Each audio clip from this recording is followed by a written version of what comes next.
attaque sur la région, mais aussi sur le déroulement des négociations de cessez-le-feu dans la bande de Gaza? Je pense que les contacts en vue de parvenir à un accord global selon lequel la libération de tous les otages israéliens dans la bande de Gaza, ainsi que des engagements de la part de l'administration américaine et aussi de la part du gouvernement israélien de mettre fin à la guerre de Gaza.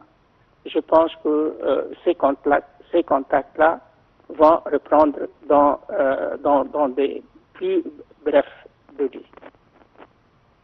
Oui.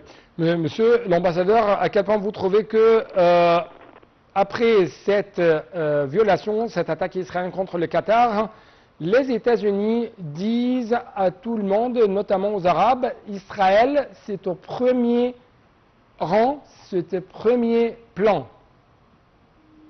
Et qu'est-ce que les États-Unis ont annoncé à propos d'Israël, monsieur?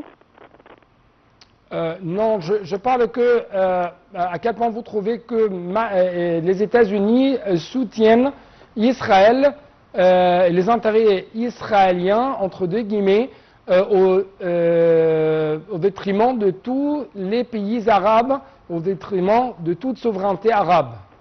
Qui a dit ça de la part de l'administration américaine? Non, c'est une question. Vous posez la question. Mais ça, ce n'est pas une surprise. Ça, ce n'est pas une surprise. Et on ne devrait pas attendre quelque chose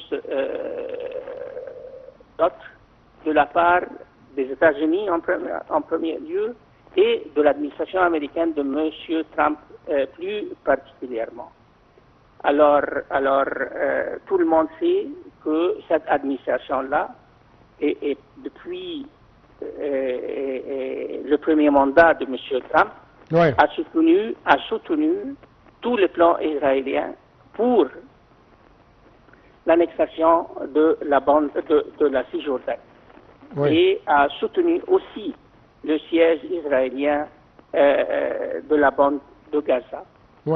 Et vous vous souvenez certainement de ce que cette administration a appelé le plan du siècle ou le plan de paix de janvier 2020.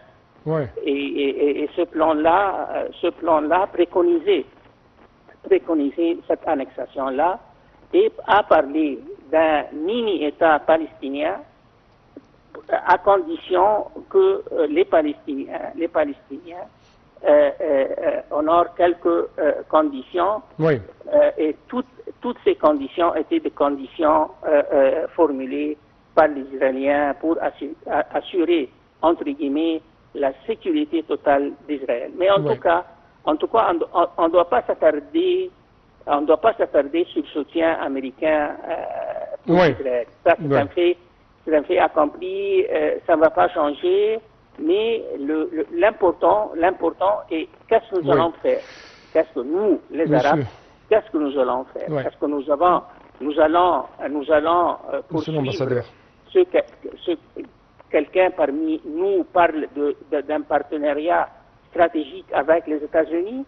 Moi, je ne pense pas. On ne peut pas parler d'un partenariat stratégique avec les États-Unis quand ce pays soutient les attaques contre la souveraineté des pays arabes. Monsieur l'ambassadeur Hussein Haïdi, ancien agent du ministre des Affaires étrangères, merci beaucoup pour des explications. Donc, c'était tout pour cette édition. Merci pour votre attention. Toujours bon suite de nos programmes sur votre chaîne Antenne Internationale.